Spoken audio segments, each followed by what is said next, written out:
Welcome, everyone. I see our participants have already started to sign in. We are just going to allow a few moments for the rest of the attendees to sign in today. And while we do that, I'm going to ask for those of you online to please just make use of the chat function. Let us know who you are and where you are signing in from. And I do apologize, I am going to turn off my camera. It's just for connectivity, but I will switch it on when I speak again. So while we wait for everyone to sign in, if you can make use of the chat function, just pop us a message with your name and where you're signing in from. We have UNISA from the Eastern Cape. Welcome. So to everyone signing in, we are just allowing a few moments for the participants to sign in. While we do that, we are using the chat function just to say who we are and where we are from. We have Leon Roots from UNISA. Thank you for signing in today. Alyssa from Gauteng, Andre from Cape Town, Vuyo from Johannesburg, Tepiso from Northwest.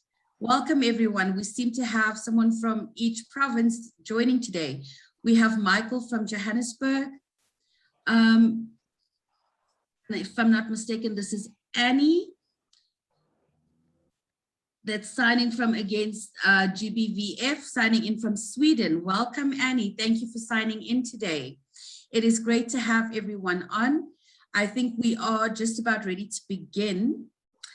I would like to welcome everyone today. Thank you for signing in for our first session.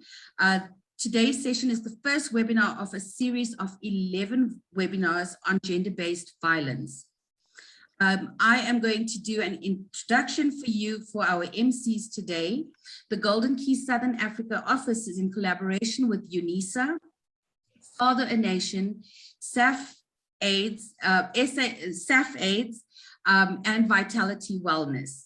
I'll be introducing the MCs for today, which is Mr. Leon Roots from UNISA and Pastor Unita Kopp from the Goldenki SA office. Leon Roots is the program convener of postgraduate program of social and behavior studies, that's HIV and AIDS, within the Department of Sociology. He is the program manager of Teresano collaborative projects focusing on the advocacy of diversity, equity, belonging, and inclusion in communities, curriculum and workplaces. Currently, he is the convener of the university's Employee Health and Wellness Working Group and has been involved in this field in various sectors over years, including the development of workplace policies and program frameworks. His MA focused on pathways to manhood, while he is currently working on his PhD, which will present some guidelines on how to implement male-friendly employee health and wellness workplace programs. He's also served as chairperson of SAfAids South Africa between 2015 until 2020 and provided strategic advice and support to different organizations in both the public and private sector on HIV, health, and wellness. Next, we have Pastor Unita Kopp. Unita is an ordained minister in the Full Gospel Church. She has been a full-time minister for the last 14 years. She is a CPSC Level 5 religious professional. Unita holds a master's degree in theology, dogmatics at Northwest University. In 2017, she was awarded the Northwest University Leentjie de Jager Trophy for the best ethics students by the Faculty of Theology. She is currently serving as the Vice President of the Goldenki International Honor Society Alumni Committee in the Eastern Cape. Her hobbies include doing karate, mixed martial arts, singing, songwriting, and doing research. Her passion is to help individuals achieve their goals, and she loves being involved in community upliftment. Unita's motto in life is never give up. Over to you, Unita. Thank you, Natasha. Thank you for the lovely introduction. We would just like to welcome everybody to this lovely session and the first webinar in a series of 11 webinars in this fantastic collaboration. I would like to introduce Dr. Elmi Castleman, who is the Regional Director of Goldenki, Southern Africa. It is a huge privilege to introduce her to you today and to welcome her to this lovely session. I would like to read a biography for us today. Elmi has a professional record which is very distinguished as it is diverse. She trained as a nurse and a health education professional. Elmi shifted her focus early in her career to management training and consulting. She served as the Chief Academic Officer for the Foundation for Professional Development for a decade, expanding and leading the organization's portfolio of courses and programs.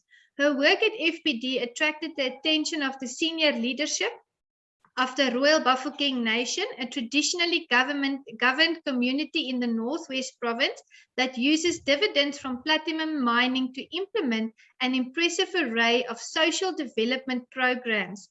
Elmi was recruited to the Bafokeng Nation in 2009 to design and run a project and program management system that could plan, track, and measure the nation's ambitious development agenda. Elmi built on this experience by leading the Royal Bafokeng Economic Development Agency and was ultimately appointed Group Chief Operating Officer on the Royal Bafokeng Administration, a world-recognized leader in community-based development. In March 2019, Elmi assumed the Goldenki Regional Director's position.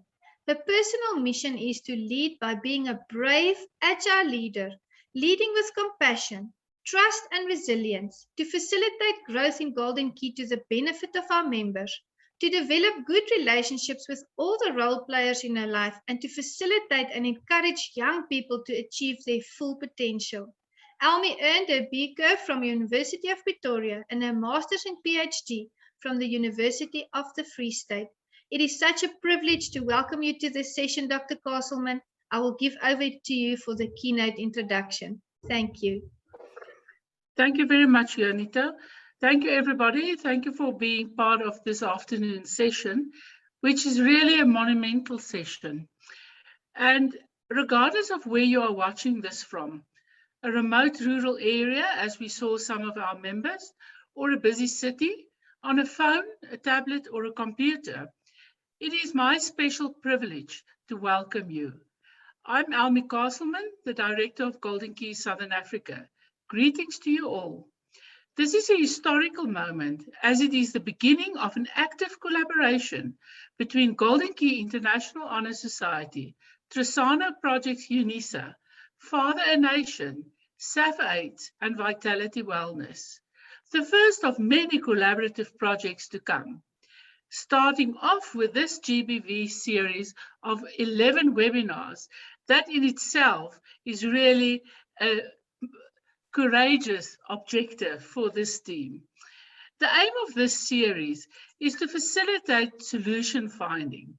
It is necessary to create not only awareness on the problem of gender-based violence, but also to equip attendees and those that are victims of this phenomenon towards attaining mobility and support. We will actively work towards creating a better and safer society, and will regularly meet in order to make sure that the webinars are overlapping in nature and that the end product will leave attendees empowered and equipped to deal with gender-based violence at community and national levels. This is then also a call from me that you please attend all these sessions so that we can have a continuity in the feedback and the input. Gender-based violence occurs as a result of normative role expectations and unequal power relationships between genders in a society. The expectations associated with different genders vary from society to society, and over time also. Patriarchal power structures dominate in many societies, in which male leadership is seen as the norm, and men hold the majority of power. Patriarchy is a social and political system that treats men as superior to women, where women cannot protect their bodies, meet their basic needs, participate fully in society, and men perpetrate violence against women with impunity.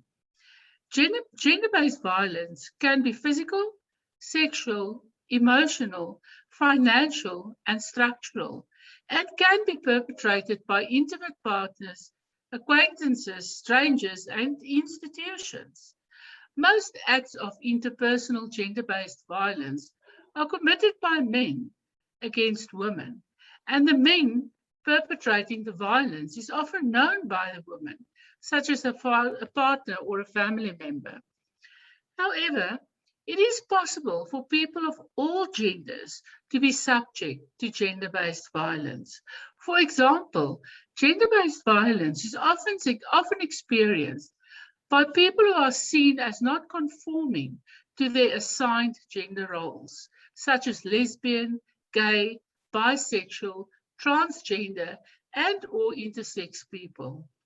Although South Africa's experience with gender-based violence is not unique, the extent and prevalence of this issue, compounded by the impact of COVID-19 pandemic, it has triggered a secondary pandemic in the country, marked by rising feminicide rates and GBV, gender-based violence.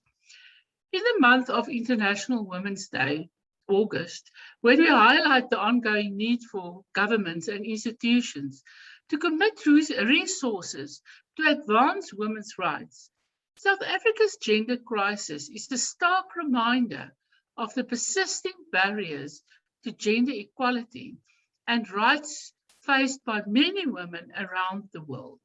Restricted movement, social isolation, and economic insecurity are increasing women's vulnerability to violence in the home around the world. In Africa, though, the situation is particularly bleak. In South Africa, as South Africa begins to rebuild following the COVID-19 pandemic, grassroots activists in the country are hoping to see a renewed commitment to tackling gender-based violence. This introduction will explore what gender-based violence is and some of the forms it takes, examine gender-based violence in South Africa, and begin to explore what different actors are doing to respond to gender-based violence. On behalf of the Board of Directors, the International Headquarters, and the Southern African Office, I extend a warm welcome to this collaborative journey. Goldenki International Honor Society is the world's largest honor society, founded in 1977 at Georgia State University in the United States.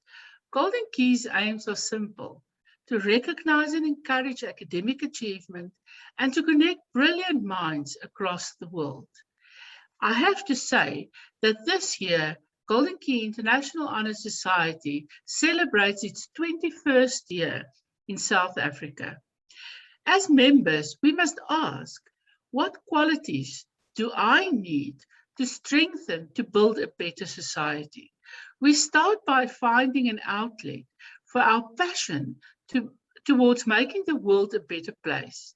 It could be discovering a cure or shifting the discourse on decolonialism.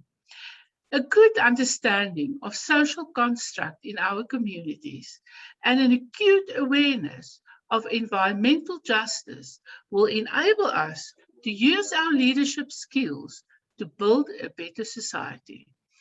I want to repeat Goldenki focusing on developing each of the following pillars: academically, by recognizing successes; leadership, by offering opportunities to be there, to connect, to listen, to guide, and to organize; and community service, by sharing, serving, and lending a hand. This gender-based violence series perfectly fits into the agenda of what Goldenki wants to achieve. I thank the excellent leadership in our universities and the panelists in particular for making the gender-based violence series possible. I want to conclude with an extract from the charge of the Goldenki Society. Be a person of good character, upholding high moral and ethical standards. Let honesty and fairness guide your every decision, and excellence rule your every action. In this way, you and society will prosper. I thank you for joining us in this first webinar, and I look forward to see you in the next webinars and the outcome of the series. Thank you very much. Thank you, Dr. Castleman, for this wonderful keynote address. It is much appreciated. I would like to now hand over to Leon Roots, who wants to add a few comments about this collaboration. Thank you, Mr. Roots. Good afternoon, colleagues, and thank you so much for this. It's a kind of a dream come true that we are doing this, because we have been talking about putting not only gender-based violence to the front of our agendas and our conversations, but it's also very important to show that we can only do it as a collective in spaces of collaboration and partnership. So we're very excited as University of South Africa to embark onto this new journey with the Goldenki South Africa, and to really strengthen our response around gender-based violence, not only in South Africa, but in Africa and also abroad, as we see some of our participants are coming even from Sweden, and that makes it that we have actually a global conversation. So from our side as University of South Africa, this is a very important part of what we do, and that's what we call community engagement. And there is the space that we mobilize the university to come closer to its communities, to be part of the community, and to really find solutions together with our communities in this space. So we're very excited with this series of webinars, and we're looking forward to a very meaningful engagement. And yeah, please feel free to engage with us in the chat too, so that we can also get to know each other as we go along. And special thanks to Dr. Elmi and Jonita for putting this into a reality. And thank you to all the colleagues who have worked very hard in preparing the webinars, including our speakers and our panelists. But yeah, I'm very excited, can't wait for this to really go into the topic. Thank you, Jonita. Thank you very much, Leon. Thank you, colleagues. We are very excited to start off this webinar series. I will now be introducing the presenters, and then I will introduce the panelists for our session today. Our first presenter is Professor Nokuthula Mazibuko. I will be reading her biography. She obtained a PhD in sociology at UNISA, a Master of Arts in Social Sciences and Development Studies, UKZN, Honours in Social Science and Dev Studies, Bachelor of Arts with 18 working experiences in academia. Professor Mazibuko is currently the head of the University of South Africa Institute of Gender Studies, housed in the College of Human Sciences.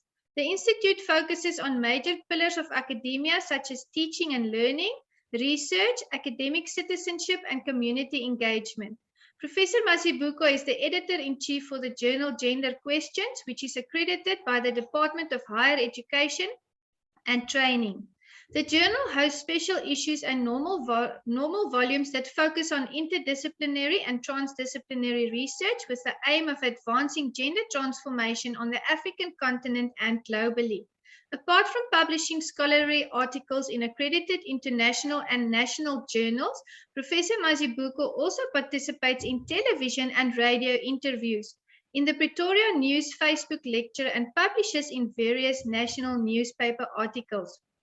We welcome you here today, Professor Nokuthula Mazibuko. I now go over to our other presenter, our second presenter, Craig Wilkinson. Craig is a best-selling South African author, award-winning social entrepreneur, sought-after speaker, and dad coach. He's passionate about the crucial role men and fathers play in the lives of their children and society. As a keynote speaker and facilitator, Craig covers a variety of topics in the areas of authentic masculinity, parenting, GBV, gender equity, and excellence. Drawing from his experience as a single dad, raising 2 children to adulthood, and years of working with men, Craig has produced outstanding resources for fathers at all stages of their fatherhood journey. His book, Dad, is a rich source of wisdom, skills, tips, and advice for fathers of children of all ages. Dad is also available as an online course called Ultimate Dad Course. Craig's second book on fatherhood, It's a Dad, is aimed at expectant fathers and guides men through their role in pregnancy and birth and the early days of being a dad. Craig is the founder and CEO of Father a Nation, an NPO whose mission is to restore and equip men to be great fathers, mentors, and role models. He believes that if we can heal men, we can heal the world. And this has seen thousands of men and their families touched by the work of FAN. To support his work with men in the fight against gender-based violence, Craig has written a booklet called No Excuse for Abuse. The e-booklet is available for free. So we welcome you here to this session today, Craig. Thank you very much. I will now be introducing the panel. First off, we have Teriso Kanyane, and she is from SAfAids. And she's also joining us a bit later today. Teresa is an MPH candidate currently working as a program officer for SAfAids. Teresa is a human rights advocate and facilitator. Teresa is a peer educator focusing on sexual and reproductive health rights. And Teresa has 5 years of experience in the advocacy and peer educating field. Welcome here today. Next is Ingoni Chibukuri, also from SAfAids. Ingoni Chibukuri is a holder of a master's degree in economics, UZ 1998, and has over 20 years experience in SRHR, HIV, and GBV programming, including research and health economics. This expertise manifested in over 20 years of experience in SRHR, HIV, TB, and health-related programming, budget tracking and reporting, monitoring and evaluation, and reporting, partnership management, human resources management, governance, and resource mobilization. Ingoni has excellent skills and knowledge in conceptualization, design, implementation, and results-based reporting on programs across the Southern African region, working with non-governmental organizations, government departments, and private sector. Ingoni was instrumental in SAfAids' workplace program that consolidated his skills in needs assessment, material development, donor mobilization, strategic planning, and regional events coordination. Ingoni has adopted diligent, organized, and creative approaches for facilitating programs at country and regional level. Ingoni has been appointed to several government, private, and non-governmental bodies, HIV technical working groups, wages and salaries advisory board, tripartite negotiating forum, business leaders forum, national manpower advisory council, interministerial technical census committee, Labour Committee, and Jobs for Africa team, which further attests to his dedication to scaling up improved SRHR programming. Welcome to you all. I would like to now introduce Edith Masiofa Tapfuma from Vitality Wellness. Edith is a seasoned senior development social scientist and strategist with organizational track record working in international organizations in South Africa and international. Edith is currently lead and managing consultant for Vitality Wellness Zimbabwe and has previously co-authored a book entitled Tales of Womanhood, Compelling Stories of Resilience and Women's Empowerment. Edith is an expert in promoting private sector sustainability, decent work, and diversity management. Edith has a strong background promoting women's economic empowerment, managing HIV and AIDS, wellness, advocacy, and policy processes, poverty reduction strategies, and gender programming for private sector, CSOs, FPOs, media, youth, and women's organizations. Edith is also a social entrepreneur with interest in empowering women and girls. Edith is also board chairperson for Safe Haven Zimbabwe, an organization committed to supporting the learning needs of children with autism and providing a parent support network. Edith is a travel enthusiast and loves cooking for her family.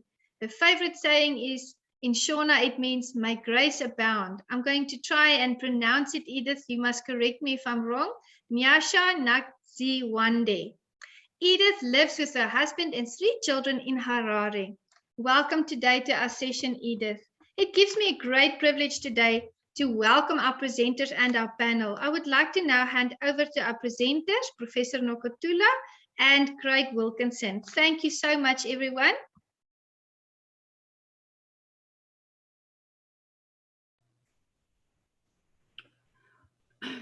Oh, thank you very much.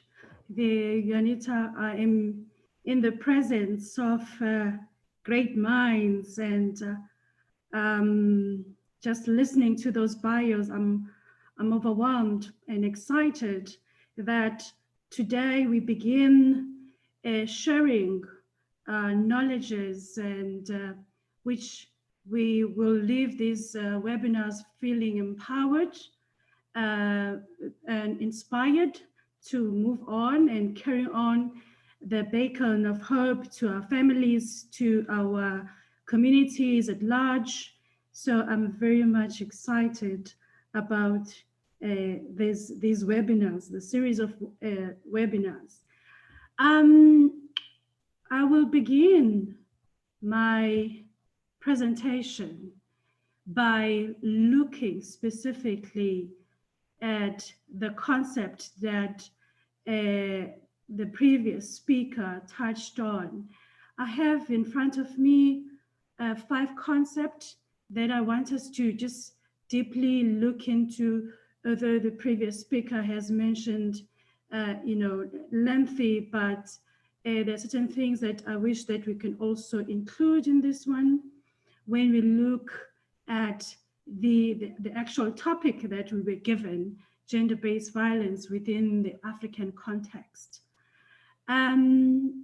We begin with the gender-based violence, the definition, which is the variety of abuses, which includes sexual threats, exploitation, humiliation, assaults, molestation, domestic violence, incest, involuntary sexual battering, involuntary prostitution, torture, as well as certain traditional practices which are very harmful, such as female genital mutilation.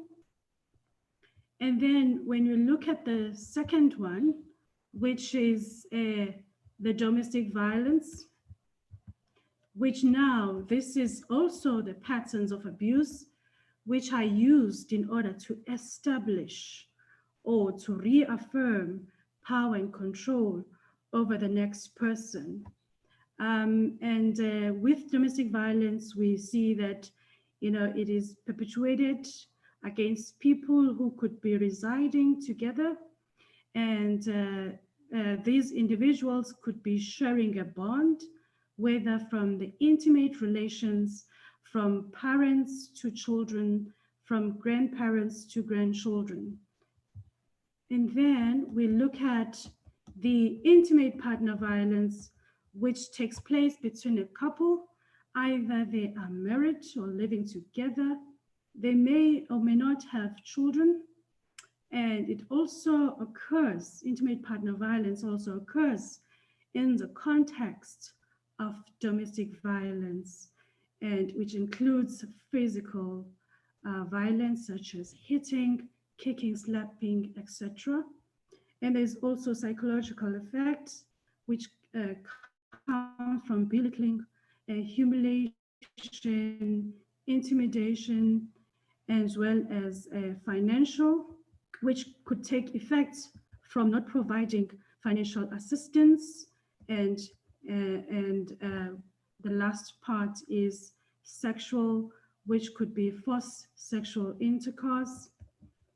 And the next concept that I want us to engage in is femicide. You have been familiar with the word. You have listened on different platforms, people talking of femicide. This particular concept was publicly introduced by Diana Russell, when she was testifying about the murders of women at the International Tribunal on Crimes Against Women in Brussels in 1976. And it was in 1992 thereafter where she, Russell, as well as Jill Redford, they defined this concept. They defined this concept, femicide, as a misogynistic killing of women. I wish to add to that when this killing happens, in my view, it is a purposefully deliberate killing of females by males, and these males, in my view, are strongly prejudiced against women. And in South Africa, without going further to all the cases of women who were killed by such men who have these views against women, but there's one that I want to specifically zoom into, which was the killing of the University of Cape Town student Uyinene in August 2019. And then in South Africa, we look at the month of August as a National Women's Month. And I also want to just say that this killing, in my view, when I followed it, it really reinforced the idea that these are the men who feel that they don't regard women as human beings. Taken from the perpetrator's narrative when he was in court, although he spoke in his mother tongue, but the closest translation to what he said was that it took him few seconds to see Uyinene in the queue and determined her fate, that he out to kill her. So that to me resonates with the idea of what type of a person and what type of a man, what type of a man who kills, who decides within 2 seconds that they are to kill someone. And so then he was driven by his determination to see it through. And then also his talks at that time, although it was brief, I could remember vividly, and the videos that were playing, I could see that, as much as we can elaborate on all the instigators of violence, but in all aspects, all the experts and in all trueness, looking at the instigators, but the mere, in my view, the mere reason that a person can decide in few seconds to take another person's life is because they can. We live in the world where people can do a lot of things. They can decide our fate as women, and a lot of women out there who have suffered the same fate as Uyinene, that it took a justified, a deliberate, a purposefully planned idea to start what and finish what they started, which is rape and killing of women. And then we have the next concept, which is the intimate femicide. This is when a woman is killed by an intimate partner, could be the current, former boyfriend, same-sex partner, current former husband, or a rejected male suitor. Zooming into South Africa, we have followed and heard of the victim by the name of Karabo Mokoena, who was killed in April 2017. In South Africa, we regard April as the Freedom Month.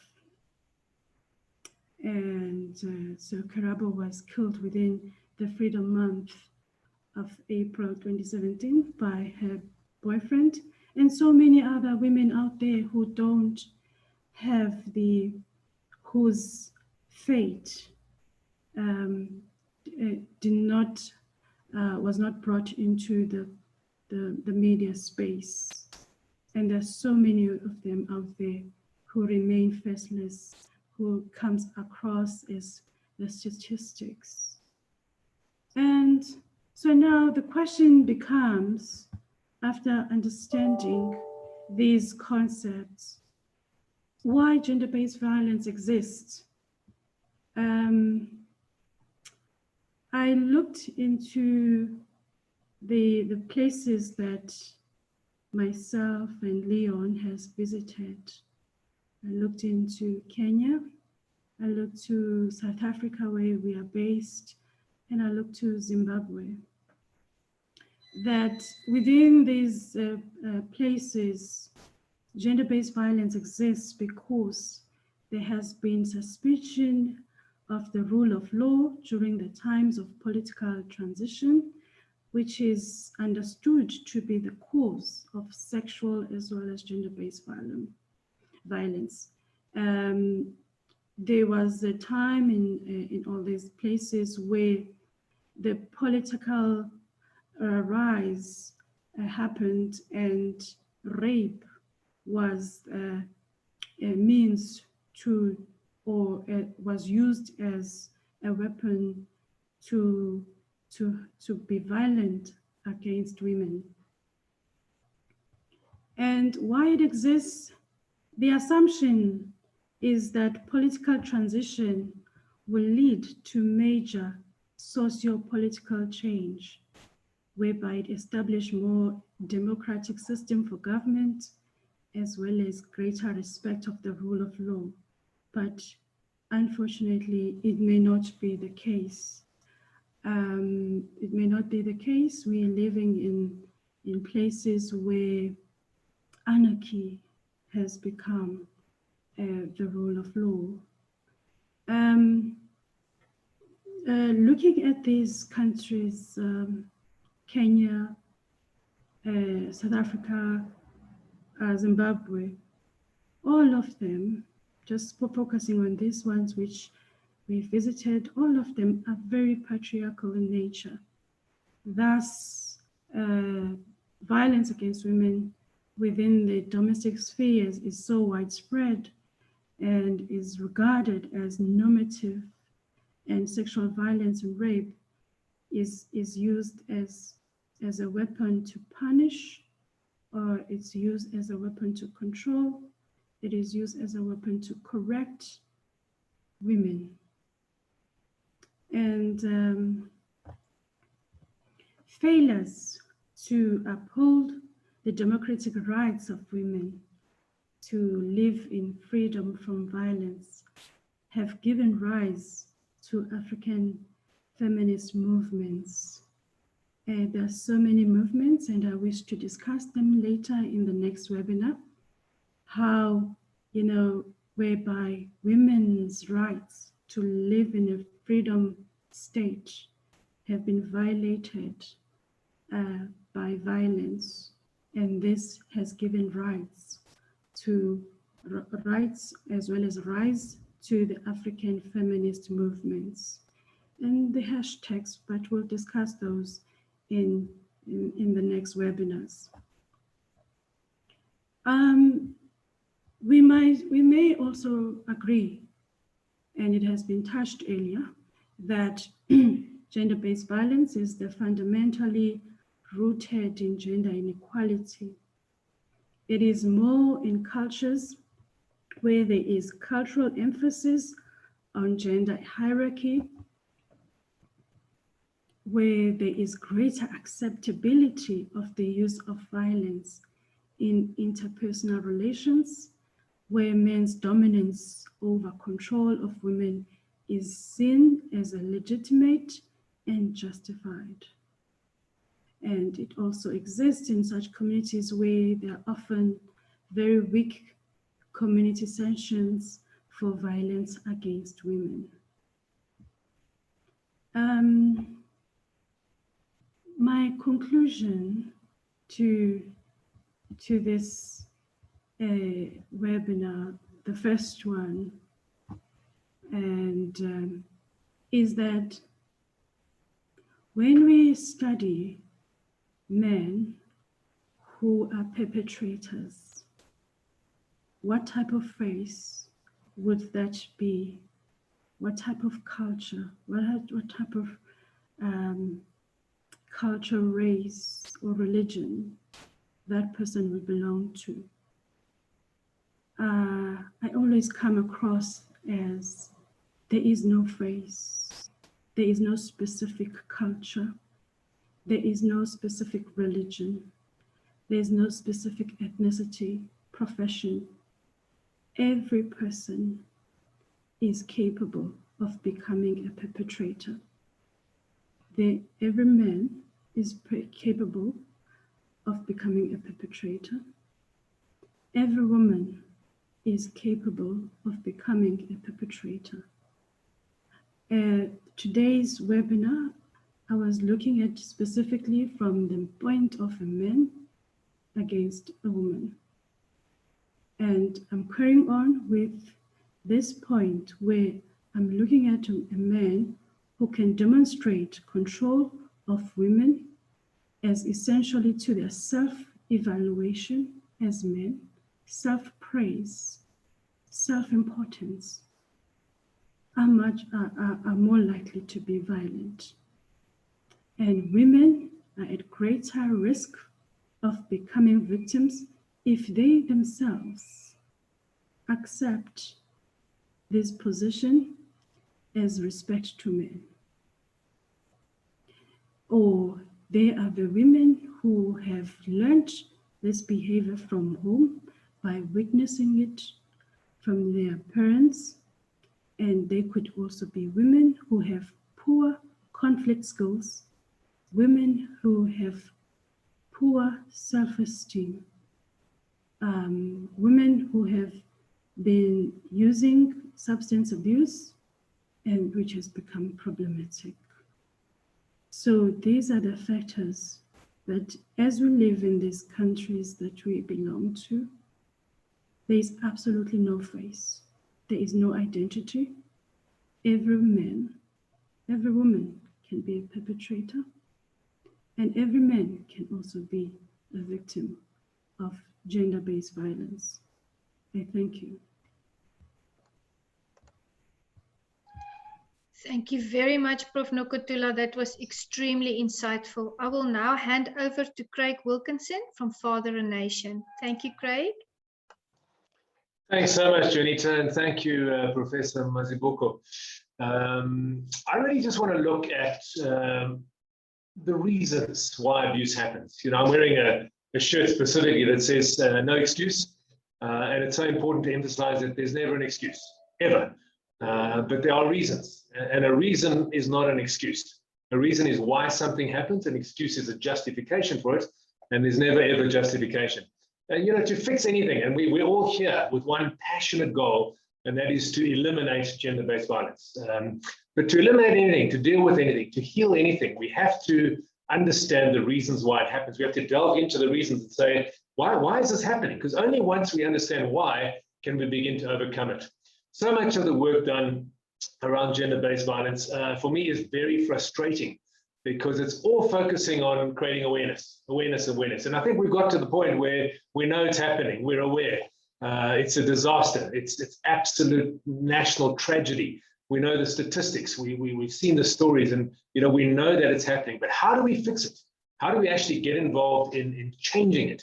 And this is a whole series of webinars around this, and I just really want to touch in the 10 or 15 minutes that I have on on some of the reasons why this happens. Because once we get a grasp on the reasons, we can then come with solutions that can really be effective in overcoming it. Rallying and marching and social media posts, yeah, they play a role. They play a role in creating awareness, bringing it top of mind. But they don't solve the issue because they don't deal with the deep underlying issues that cause this to happen. So I believe there are four main reasons. And again, I want to emphasize a reason is not an excuse. And we need to really clarify that. But four main reasons. And just as Nokutula focused on masculine abuse of women, I'm going to focus on the same, mainly because although, of course, it happens both ways, primarily sexual abuse and the most destructive forms of gender-based violence are perpetrated by males. Physical rape is 95% plus a masculine perpetrated thing. Physical violence on women is again, particularly the destructive kind, is mainly perpetrated by men. So I want to look at why do men abuse? And I believe there are four main reasons. And if we really begin to get a handle on these and come with interventions that deal with these specific reasons, I think we can really begin to overcome this dreadful scourge. South Africa is particularly bad. You know, we're known as the rape capital of the world. We know that our femicide rate is 5 times the global rate. We know that gender-based violence is just at insanely high levels in our nation. And we know that a lot of it's not reported. So why is this happening? Number one, I believe, is wounded or damaged men. Wounded or damaged men. Fatherlessness is an absolute scourge in our nation. The latest stats that have come out is that between 60 and 70% of children in South Africa are growing up without a father. And that has impacts on men and women, boys and girls. But let's look at the impact that it has on boys. You see, a boy growing up, and let me start by saying this, no man is born an abuser. No boy is born into this world from his mother's womb wired to be an abuser. It's just not the case. And so something goes wrong. We need to examine that journey from how does a baby boy grow up into an abusive man? Something goes wrong in that journey. In that fragile journey from boy to man, something goes horribly wrong where a boy can end up being an abusive man because it's not innate in masculinity. It's not innate in a man to be abusive. In fact, I would say the opposite is innate. As a healthy man, your innate drive is to protect. Masculinity has strength, more testosterone, more upper body strength, more lower body strength. And innate in that strength is a desire to protect, to use that strength to protect. So it goes horribly, horribly wrong when that strength is used to abuse. And what goes wrong? So every young boy has a very key question on his heart. He looks to older men, preferably his biological father, to answer that question. And then there are two questions. The one question is, do I have what it takes? You see, innate in the masculine soul DNA is a desire to know that I have what it takes to be the man that this world needs me to be. I have what it takes to be a father, to be a colleague, to be a brother, to be a son. And I need to know that I've got what it takes, that I'm valid. And every boy brings this question to his father. I have a son who's now 27 years old. And when my son Luke was 13, I took him away on what I call the rites of passage weekend. And, you know, throughout history, different cultures and civilizations have had what they call a rites of passage, men inducting a young boy into masculinity, into manhood. And it often happens around the age of 13. Jewish culture still has bar mitzvah. We still, in many cultures in South Africa, have a rites of passage, which happens at a slightly older age. But a very important process, which we've largely neglected and abandoned. And I took my son away with a group of men, 8 of us, and I asked these men to bring a message that they would like to share from an older man to a younger boy, and to bring whatever gift they brought for that gift to embody this message, wisdom, the impartation of wisdom from an older man to a younger boy. And we had the most remarkable weekend where 8 of my respected friends and colleagues were inputting and imparting into my son's life wisdom about what it means to be a man and how to use your strength well and how to be a good man. It was a beautiful weekend, but you know what struck me the most? It wasn't the impact that this weekend had on my son. It was the impact that this weekend had on the other men. Every one of those men said to me afterwards, some of them had tears in their eyes. They said, Craig, this made me realize what I never got growing up. I never received this. I never received this input from an older man. I never received the validation. I often, prior to COVID, we used to run men's camps. A bunch of men get together and we just share with each other. We impart each other. Hey, how can we be good men? How can we be men that stand up against abuse, but be everything we need to be for our families? And one of the ceremonies that we do on this course is that we validate each other as men. We validate each other. And the very first time I did this, I had the privilege of validating or calling out, we call it calling out, a man called Patrick. Patrick was a 60-year-old man. I was much younger than him. And I'll never forget the experience. I had to put my hands on Patrick's shoulder and I said to Patrick, as a man, I see a man. As a man amongst men, I see you standing as a man amongst men. And I honor you and I validate you and I affirm you, you are a man. And this 60-year-old man, tears started pouring down his cheeks and he started sobbing. And I began to realize there and then that most men grow up unvalidated in their masculinity, in their manhood, and they carry a wound. And a wounded man either does one of two things with his strength. He either fails to use it or he misuses it. You see, a wounded man, a man who feels inadequate, a man who's disempowered, unvalidated as a man, who feels like I don't have what it takes. He's on a constant quest to either prove that he does, and that can become very damaging because a man is out to prove his masculinity, often will use his strength in an incorrect way, in an abusive way, in a way to dominate, to take what's not his, on this quest to prove that I'm not inadequate. Or a man will become passive. He will not believe that he has the strength. So he won't step up and stand up and take responsibility. And we see that in South Africa, so many men abandoning families, having a child and not stepping up and taking responsibility. Or men growing up and misusing their strength in a damaging way. Damaged and wounded masculinity for me is the number one cause, not a reason. Sorry, not an excuse. It's not an excuse for anything. We're not justifying it. We're saying damaged men who have a deep sense of inadequacy are on this constant quest to either prove themselves or to run away from responsibility. I chatted to a young man many years ago when I was involved in youth leadership. His name was Brett. And Brett tells the story when he was 15 years old. He was, in fact, younger, 14 years old. He went away on holiday with his family. And he had the kind of father that was there but not there, present but not engaged at all, always behind a newspaper, or just at work, or just disengaged. And Brett wanted to go fishing the one day at a river at the coast on his holiday. And because he saw a whole bunch of kids, boys fishing. So the next day he had no idea how to fish. And he got up and he took a pin from his mom's cupboard and he bent the pin and he tied a piece of string to the pin. And he got some bread and he rolled the bread up and he put the bread on the end of the pin. And he went and he sat on the side of this river and he cast this hook with this pin into the river. And he sat there trying to fish. And he sat there for many, many hours. And anyone who knows anything about fishing is you cannot catch a fish with a bent pin. You need a proper hook, the proper bait, the proper line.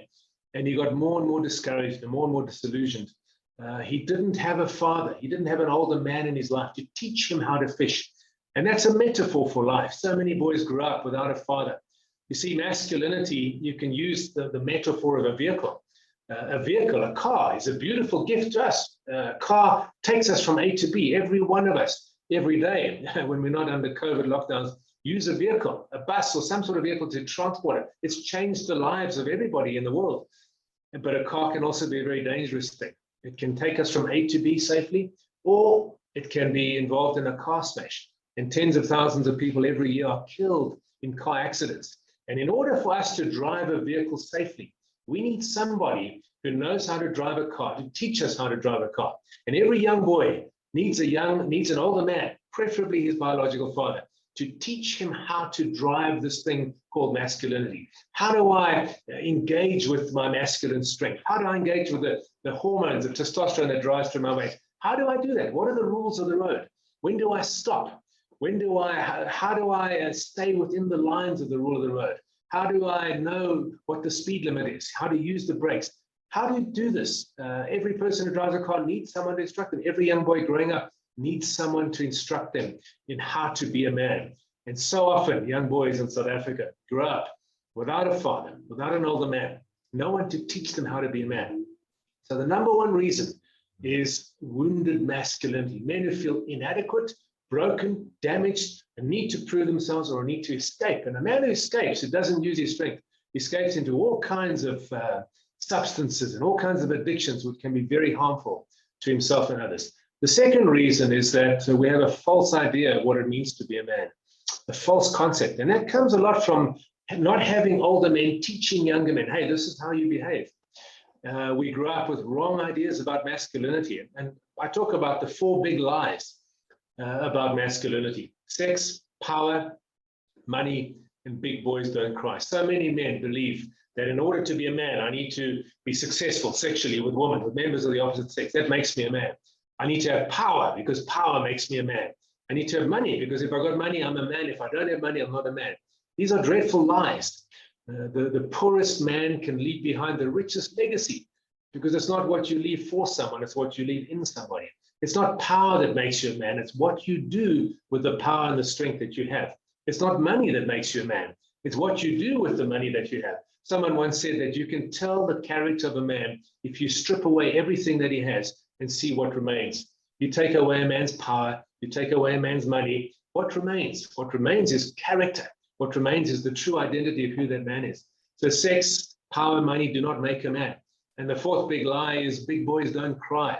We often grow up with a sense of I have to be macho, I have to be strong, I can never be vulnerable. And men commit suicide on average 4 times more than women internationally. Why? One of the reasons is we don't share. We don't feel as though we can be vulnerable and share our vulnerability so that we can get help from others. So these 4 big lies about masculinity encourage machoism, encourage the kind of toxic masculine behavior we see so often around the world.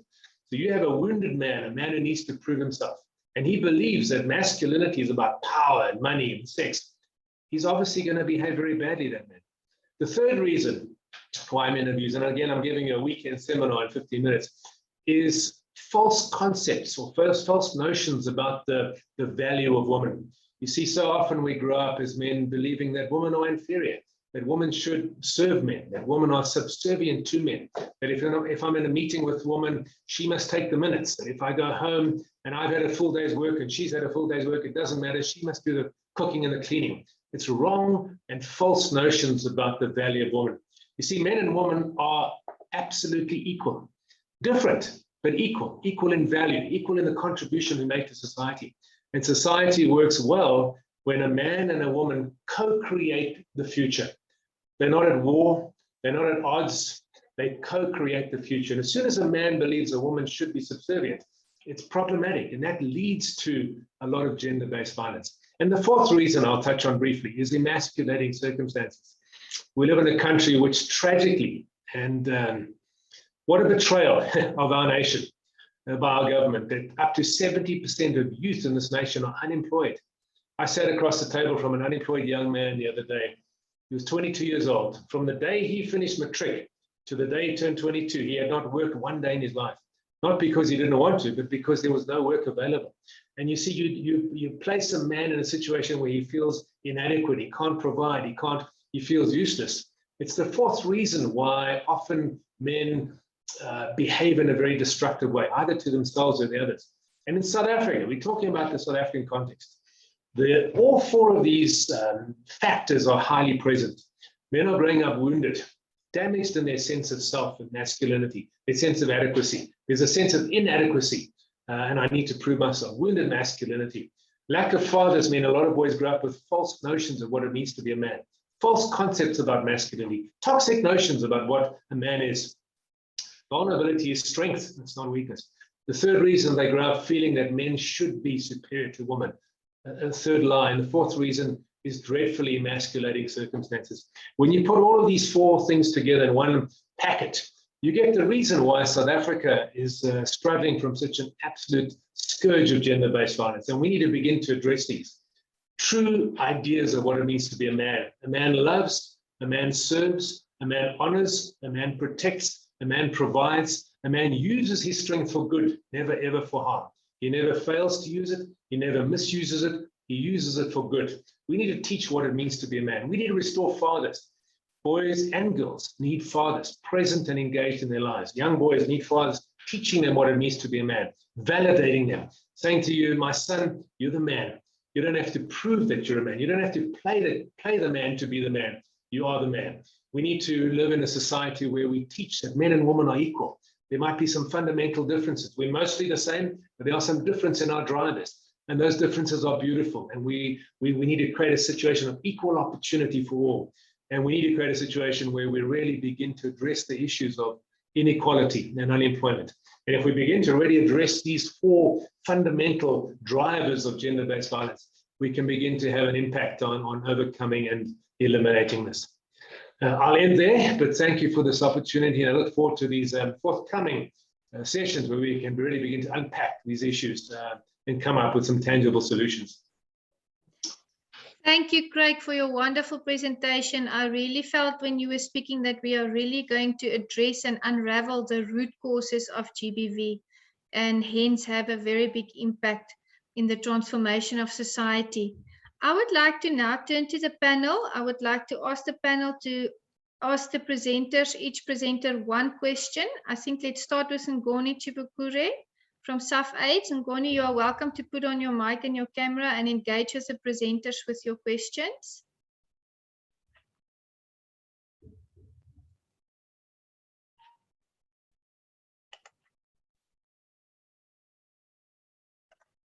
Let's just give Ingoni a moment.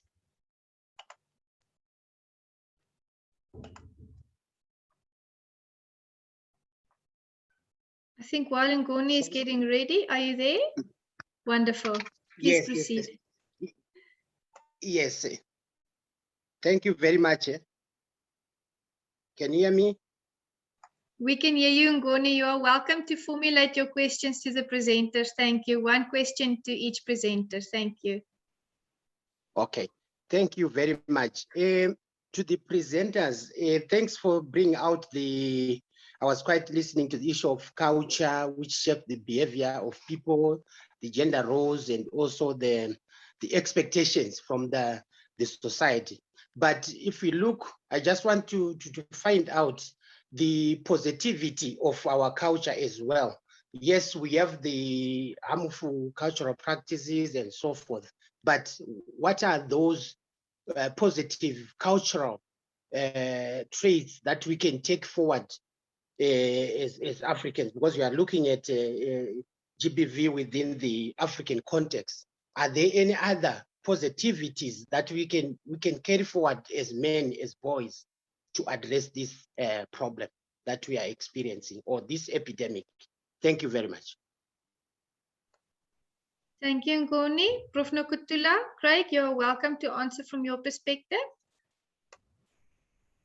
I was expecting Ngoni to say he's directing this question to whom, but it's not a problem.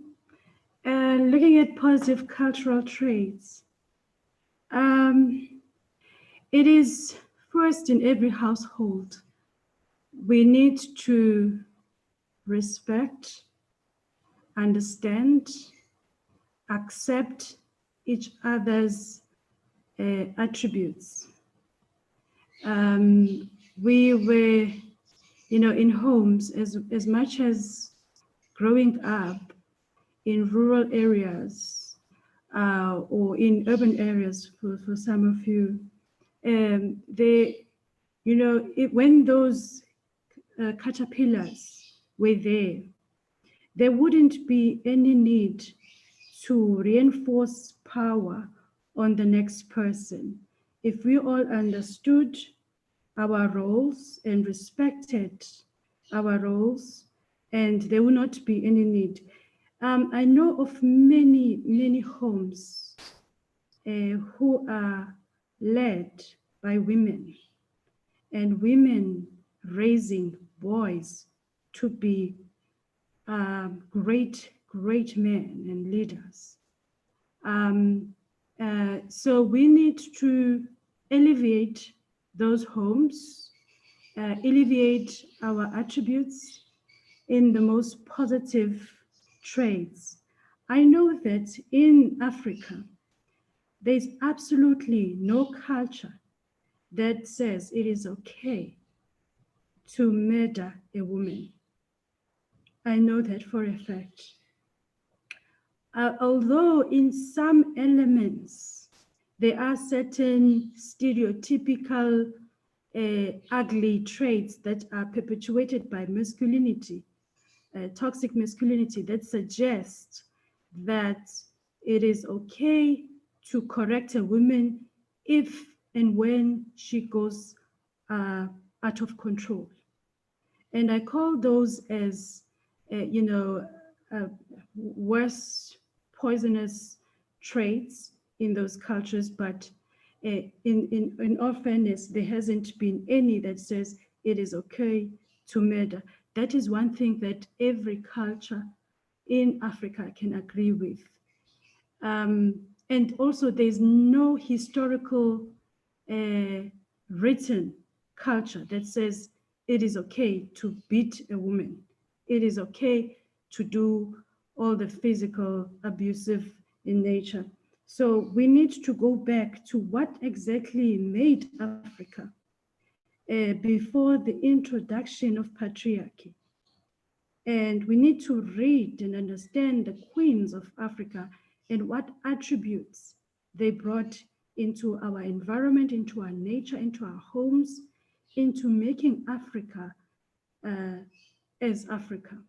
So we need to go back to those lessons and read about those public figures, those who were women. And I think the education has gotten away with shy in bringing those women into our syllabus. So Ngoni, I hope I have answered your question on positive cultural traits. Thank you. Thank you, Professor. I would now like to direct that same question to Craig.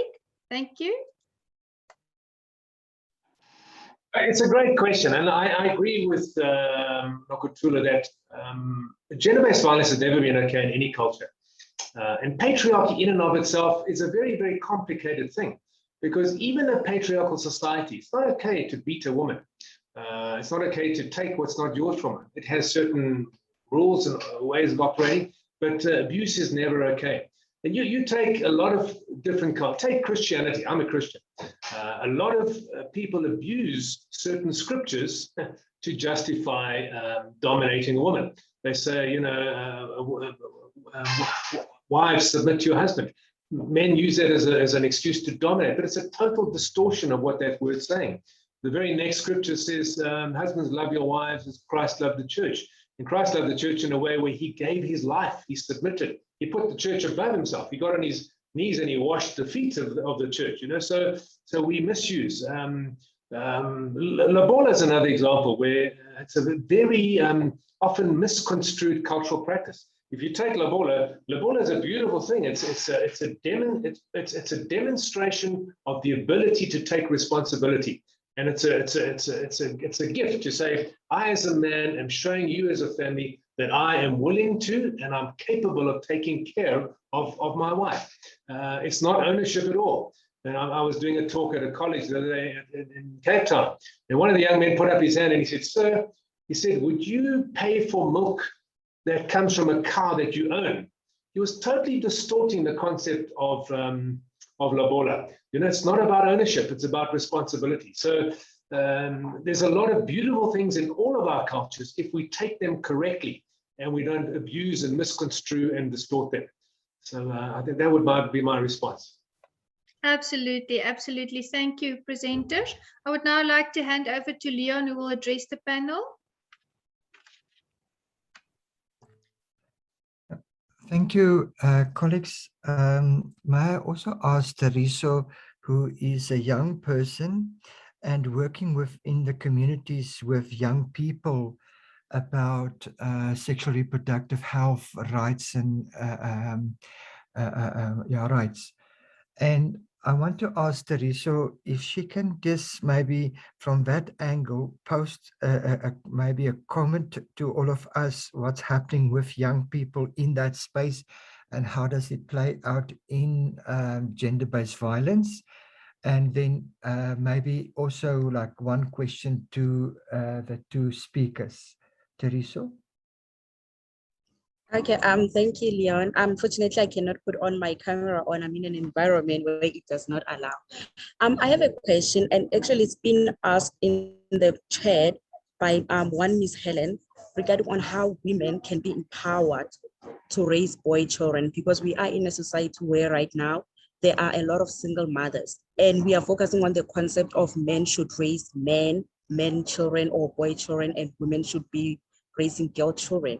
But in this society where we have single fathers or single mothers, how can we best empower those single parents to actually be able to raise opposite sex children? Because now as a single mother, raising a boy children, there are certain things that you really cannot teach your child, but we need to be able to counteract on that and somehow make it, somehow empower fathers who are raising girl children, when it comes to issues of sexual and reproductive health rights, when it comes to deeper issues that you would need a woman to talk to. So this is will be to Craig. Unfortunately, I wasn't able to join in earlier, so I couldn't hear Prof. Nokutula's presentation, but directed to you, Craig. Thank you. Thank you, Teresa. I think it's also a question that Nokutula could answer after Craig, because she has two boys. And it will be interesting to hear how does she talk to her young boys about this. But let me start with Craig. Thank you, Teresa. Great question, and so relevant for South Africa. I mean, there's so many. Look, I mean, let me first shout out to single moms. I think single moms are unsung heroes, heroines of this nation. I mean, so many. One of the hardest things in the world to do is raise children when you don't have any emotional support or physical or financial support from the partner. And so many women do that admirably well. I think to answer your question, number one, it's to recruit. Both boys and girls need both moms and dads. It's not like a boy only needs a dad and a girl only needs a mom. Absolutely. A girl needs a dad equally, and a boy needs a mom. Both are equally important. And it's this beautiful dual role. And that's why men and women create boys and girls, because they're both needed in raising those kids. But for me, the old African proverb, it takes a village to raise a child. Recruit men into the lives of your boy and girl. It could be an uncle, it could be a grandfather, it could be a coach at the school, it could be a teacher at the school. Recruit good men into assisting with raising your boys and your girls. And the same goes for a single father. I was a single dad for many years, and I had some wonderful female friends who I got involved and engaged in helping with my daughter. So we recruit each other into that. Secondly, as a woman, it's very important to understand masculinity. So often we demonize men, and it's such a wrong thing to do. We shouldn't demonize women. We shouldn't demonize men. We shouldn't blame each other. We should look at what is true masculinity. Masculinity is a beautiful gift to humanity. I'm telling you now, so is femininity in its truest sense. So as a single mom, understand masculinity and honor it. Honor true masculinity. Show your boy, your young boy, that being a man is a good thing. So many times single moms have been hurt and let down and betrayed by men, and maybe even abused. And often what happens is there's a resentment against men. And a single mom who resents men, even if it's justified, even if she's really been, you pass that on to your boy. Somehow by osmosis, your boy grows up thinking that masculinity is bad, and he tries not to be a man. So that gives so there's a lot that women and men who are single parents need to do to honor, respect, understand the opposite gender, and recruit members of the opposite gender in raising their kids. Short answer to a very big question, but thank you. Thank you for that question, Teresa. The only way I can answer it is by reflecting on my life story. In 2018, I lost a brother who was born after me. He was 4 years younger than me. And he left a son at that time. The son was 12 years old, and who is now being raised by a single mother. My brother was murdered. Someone decided in 2 seconds to take his life, and that's how it happened. It was a case of being in the wrong place at the wrong time. The place was being robbed, and he happened to be outside. And so when they were running out, and they were, he and his friend were there, and they decided to, to shoot them. So he left a 12-year-old. And then after my brother, it's my sister. My sister is 3 years younger than my brother, who's in the middle. So last month, we buried my brother-in-law, who succumbed to COVID-19.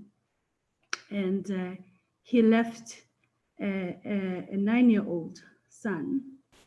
And I was tasked with the responsibility to inform him that his father has, is late.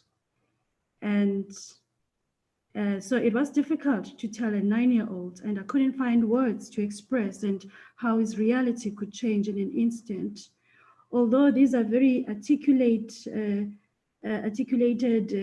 young children who understand, the pandemic, COVID-19.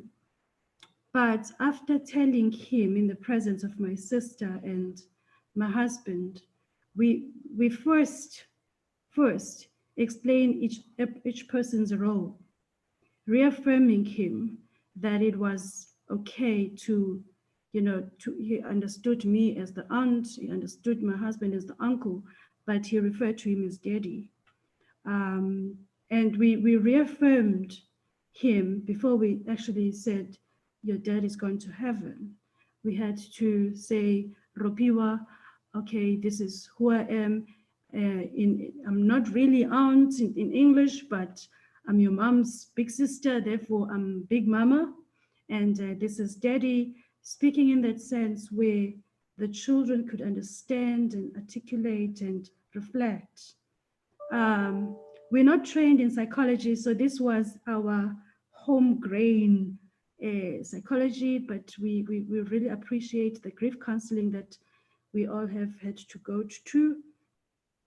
But we had to reaffirm that daddy is going to carry on being your daddy, and I will carry on being your big mama, and then your brothers, which are in English, they are your cousins, but we like to just say, these are your brothers.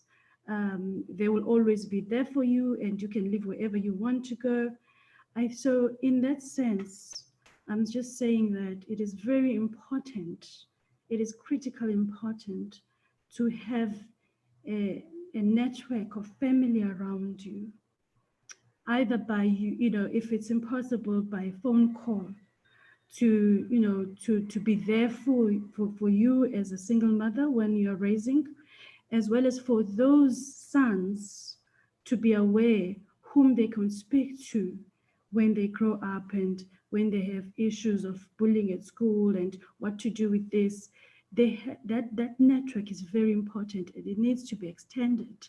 So they come in as social fathers, as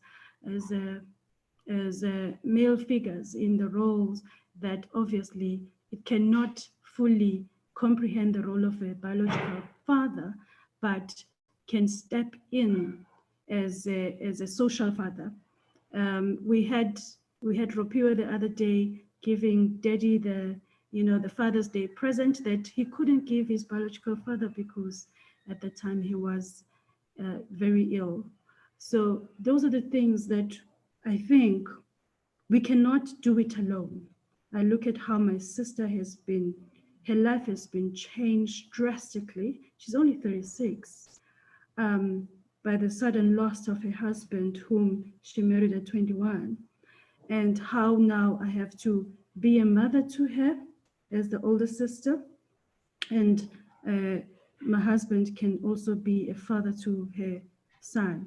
Not to erase that we as well, myself and my sister lost our dad 3 months ago, but I think in this instance we understand the love that we shared from our parents and how we can give that to the children. I think once you are okay with your own space, the love that you have received, you are able to share that love and give that love to the next person. You ought to be okay with yourself and go to the social network, the family network, because those are the ones who can reinforce the identities of these wonderful sons, and also reinforce the idea that Craig mentioned, that it is okay for boys to cry. It is okay for boys to own up to their masculinity, as long as it's not in the control of the next person. I think that is I couldn't answer this without reflecting on my own experience. And thank you, Teresa, for taking me there. All right, thank you. Thank you, Professor. Thank you very much. Our sincerest condolences for your loss. I would now like to move over to Edith, and as she's preparing her microphone, I just want to say that it's coming across very clearly that we need to unravel the root cause of gender-based violence and facilitate a new, fresh foundation as we rebuild our society. Over to you, Edith. Would you like to ask the presenters a question each, please? Thank you so much to the presenters for the presentations that you gave us this afternoon. Mine is more of a reflection, and I will give it to both of the presenters, because as I was listening to both of them, I started thinking about GBV in the African context. What does it mean in the African context to experience the experiences of gender-based violence? And both presentations spoke to patriarchy, spoke to the power dynamics and women's subordinate role in patriarchal societies. So that reflection led me to think about traditional African communities. And when I look at those traditional African communities, what I realize is that women had substantive power, and they were never viewed as subordinate to men. And they were actually central to the preservation of communities and continuity of families and communities. So they held that role. And in traditional or pre-colonial era, women also held key leadership positions within communities. So for me, it leaves kind of like a disconnect to say, where did we get this new definition or new understanding or packaging of patriarchy in our communities? Where did we get that? And then secondly, I look at and ask myself, what is African-ness? And the central tenet of African-ness for me is captured in the word Ubuntu, which encompasses all the values of dignity, respect, people-centeredness, and care for the common good. And if that is who we are, and if traditionally women had power and were never viewed as subordinate, my question and reflection is, how did we get here? Thank you. Over to you. Craig, would you like to answer first? That's about 20 questions thrown into one, and some very deep stuff. It's very difficult for me to speak of African-ness.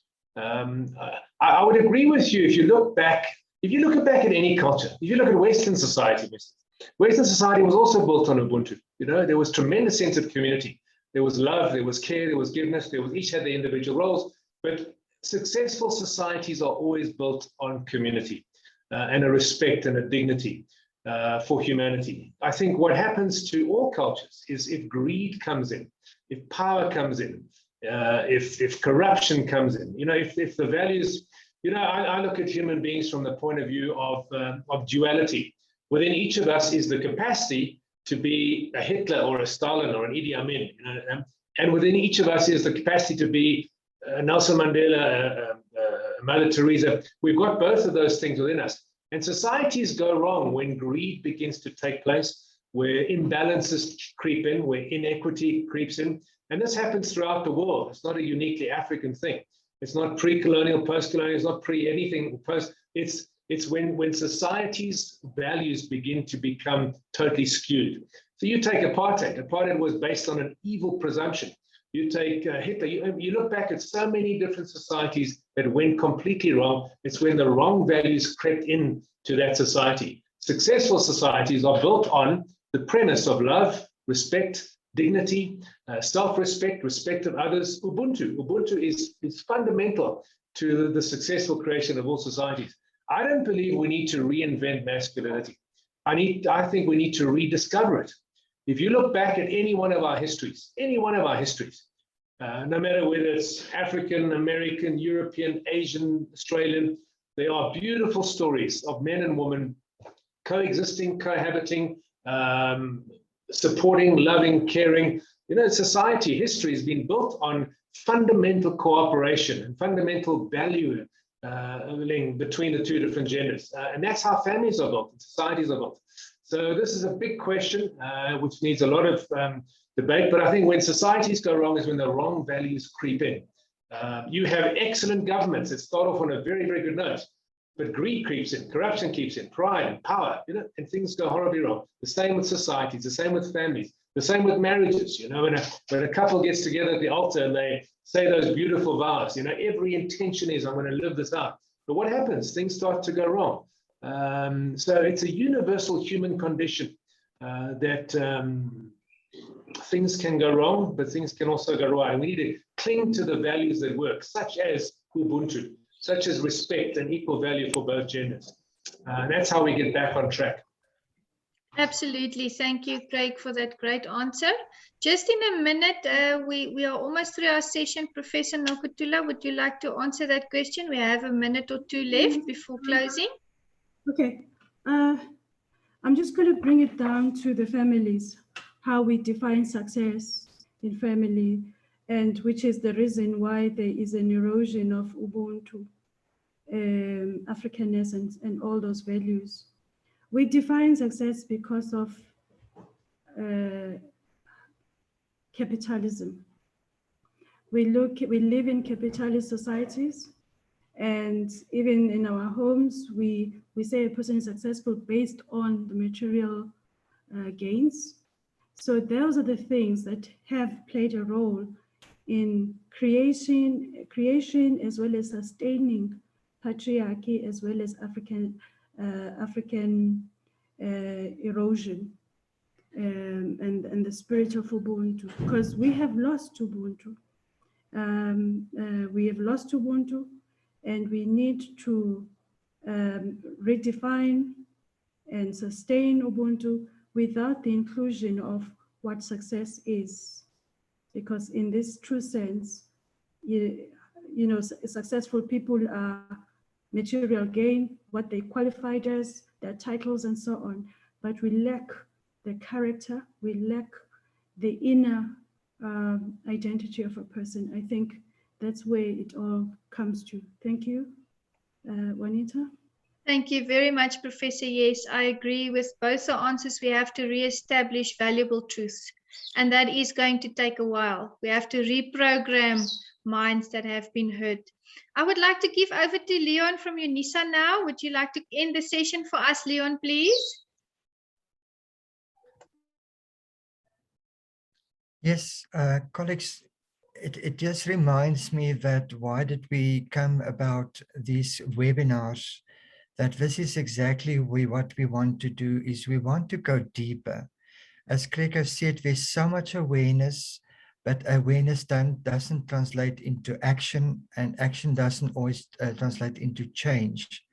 And that is something that it means it starts with me and you in this space, that we take it forward to the next person, and the next person will carry it on as we create a ripple effect.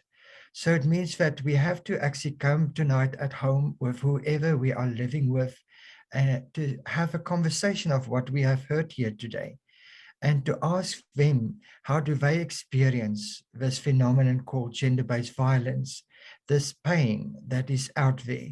Because it's a pain of a society that calls out for help. It's not something that we can actually label as something that people can just step in and change overnight. It takes a collectiveness, it takes a whole village to actually change this. And we are the village, and we are the village who have the children in our homes, in our loved ones, in our families, in our schools, in our universities, everywhere we go. We have so many children to really help them to transit into this new society that we're busy creating now, that will be a South Africa, Africa with human values of humanity, where we really, really connect with each other and we understand ourselves in the collectiveness of humanity. So this is just the starting of a deep, deep conversation that we hope to interrogate within the next 10 webinars. Thank you, Juanita.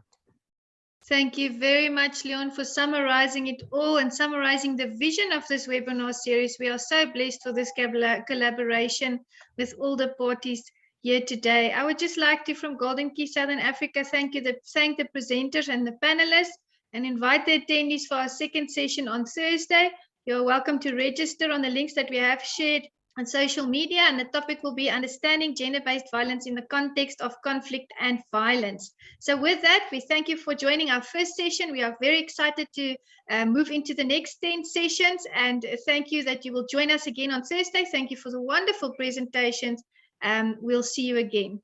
You are now welcome to exit the session by clicking the end button at the right bottom of your screen. Thank you.